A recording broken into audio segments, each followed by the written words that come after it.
আমার নাম প্রিয়াঙ্কা দাস। আমার চ্যানেলে তোমাদের ওয়েলকাম। তো সকাল সকাল উঠে ভাইরে কি বায়না যে উনি পরোটা খাবেন। তো চলো আমি নতুন ধরনের পরোটা বানাই, গুজরাটি পরোটা। বেশ সুন্দর খেতে, একদম নরম হয়। তো আটাটা মেখে নিয়েছি পুরো, দেখো।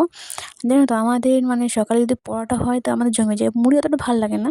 তো চলো আমি চুটকির দ্বারায় দেখো আগে সব কিছু রেডি করে ফেলবো। সরি, এই দেখো আমি একটু চেষ্টা করলাম।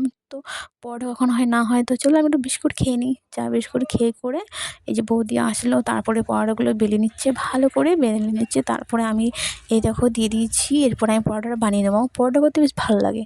আর বিশেষ করে আমার ভাই আর বোন যদি বলে এটা খাবো ওটা খাবো, তোমাকে তো বানাতেই হবে না। তো এই দেখো আমরা পরোটা একটু চায়ের সাথে বেশি খাই, বেশ সুন্দর সকাল সকাল জমে যায়। তো এই দেখো বোনু বলছে যে আমি জল নিয়ে আয়। তো বলি দেখ কীরকম লাগছে, যখন খাইনি আগে জলটা তো নিয়ে আয়। দিয়ে আমি আবার নিচে গেলাম জল আনতে।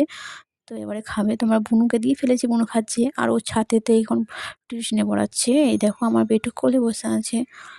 তো পড়তে আসে, ঘরেতে পড়তে আসে, বাইরেও পড়াতে যায়।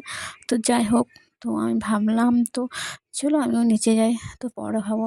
তো বুনু খাচ্ছে, বুনু খাওয়ার পরে পড়বে। তো আমিও নিচে চলে এলাম, দিয়ে নিচে যাব।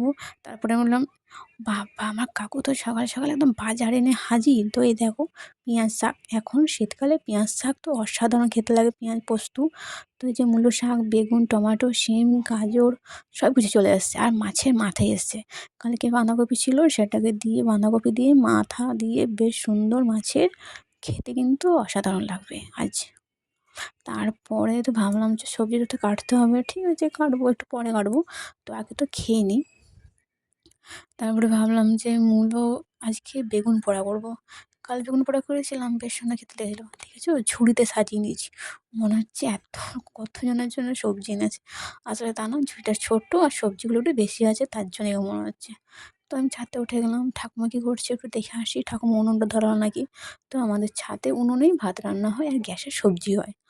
আর এই দেখো ঠাকুমা একটু কষ্ট করে উনুনটা ধরিয়ে নিচ্ছে, আর সবজি নিচে রান্না করবো। যাই হোক, একটু গ্যাস বাঁচালে ভালো, মধ্যবিত্তদের এই আর কি। তো মানে উনুনে ভাত করলে বেশ ভালোই হয়, সিদ্ধ হয়, খেতেও ভালো।